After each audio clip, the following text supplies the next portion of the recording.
Would you believe that since 1993, no one has dared to explore the mind of the Jamaican voter? That's over 2 decades of silence, while our democracy has evolved under the radar.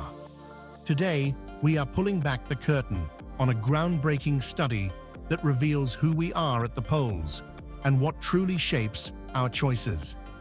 Jamaica's voting story began in 1944 with the birth of universal adult suffrage. Since then, political loyalties have shifted, but until now, no one has fully examined the 21st century Jamaican voter. The research, led by Paul A. Bourne, digs deep into what drives our decisions today, from gender to social class, and even dissatisfaction with the two-party system. The findings may surprise you. For example, did you know that voter turnout in 2020 was the lowest since 1944 in a general election? Only 37% of eligible Jamaicans cast their vote. It's not just about apathy, this is a wake-up call. What's behind this disengagement? Is it our leaders, our system, or perhaps something deeper within ourselves? We now share the findings of the Paul A. Bourne-led study published in 2010 by the Maxwell Scientific Organization. Gender dynamics at the polls. Men and women see politics differently. Among women, dissatisfaction with the two-party system is louder. 22% want alternatives. On the other hand, male voters are nearly split between the People's National Party, PNP, and the Jamaica Labour Party, JLP. Yet women slightly favour the PNP, though there may be a shift today based on voting in the 2020 elections. Could these gender disparities signal the need for a different political approach? Women's dissatisfaction reflects a broader frustration with the status quo, one that stems from unfulfilled promises in areas like healthcare and education, issues that disproportionately affect women as caregivers and community builders. Men, while also divided, appear to vote based on perceived leadership strength and economic policies.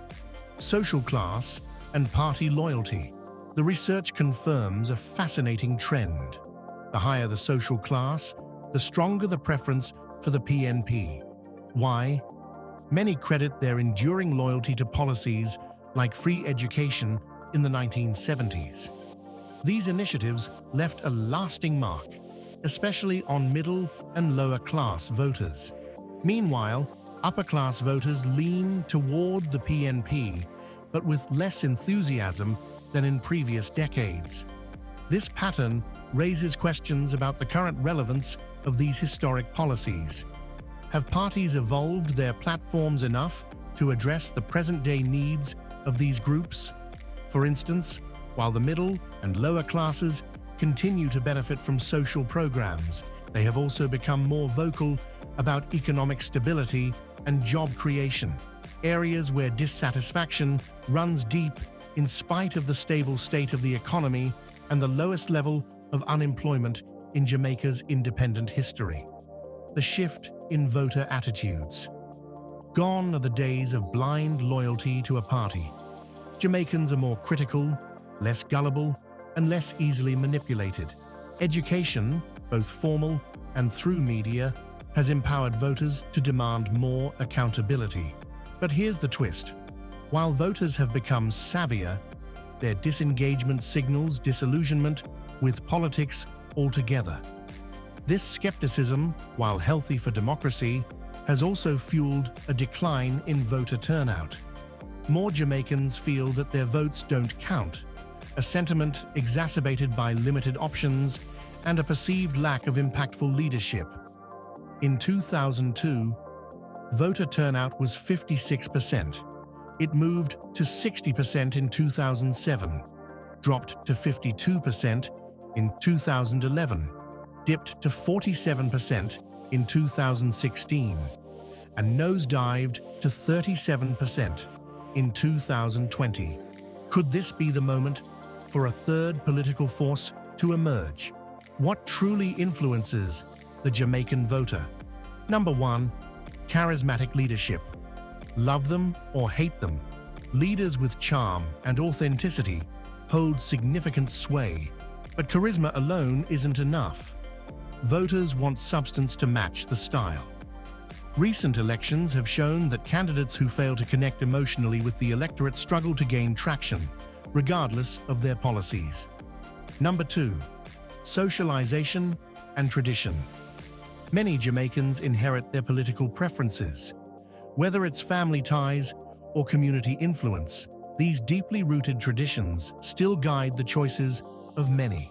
However, younger voters are starting to challenge these norms, asking tougher questions and seeking leaders who align with their personal values. Number 3. Perceived benefits. Let's be honest. Voters consider what they will gain directly from a party.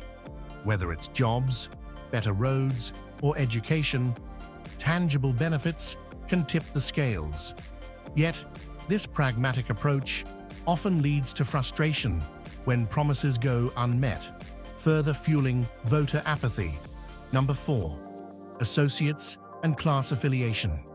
Who you surround yourself with matters. Social circles and perceived class alignment often determine where the X goes on election day. For example, urban voters may lean differently than their rural counterparts based on the community's shared experiences and priorities. Why voter turnout is declining. Despite critical issues at stake, fewer Jamaicans are voting. Why? It's not just disinterest, it's distrust. With the two-party system dominating for decades, more Jamaicans are questioning whether their voices truly matter. Plus, there has never really been any serious public education to engage the electorate, and the political parties only show interest close to an election cycle. Research indicates that younger voters are particularly disillusioned. Many feel alienated by traditional political rhetoric and see little effort to address their unique challenges, such as youth unemployment and affordable housing. To re-engage this critical demographic, parties must innovate, both in policy and in how they communicate. If these findings resonate with you, don't keep this knowledge to yourself. Hit the subscribe button now and join the conversation. Let's explore what it means to be a voter in today's Jamaica, a nation at a crossroads. With elections due by September, the stakes couldn't be higher. This is our moment to redefine what democracy means for Jamaica. Will we choose leaders who inspire trust and deliver tangible change? Or will we let voter apathy define us? The upcoming election presents a unique opportunity to reimagine leadership and policy. Will parties take bold steps to engage disillusioned voters, or will they rely on outdated strategies that no longer resonate? The answer could shape Jamaica's future for decades to come. Think about these 3 bonus facts. Number 1. Voter turnout in decline. Jamaica's voter participation has nosedived over the decades, from 87% in 1944 to 37% in 2020. Number 2. Women lead the way. Female voters are more vocal about wanting political alternatives, hinting at a future demand for broader representation. Number 3. Class loyalty runs deep. Policies from decades ago still influence voter loyalty, proving that actions today can have ripple effects for generations. Jamaica's democracy is alive, but it's at a turning point. The question isn't just who we will vote for, it's whether we will vote at all. This is more than a study, it's a mirror held up to every Jamaican voter. So, where do you stand? How about getting your name on the voters list and vote in the next election? Let's have a conversation. Let's build a stronger democracy. Let's start today.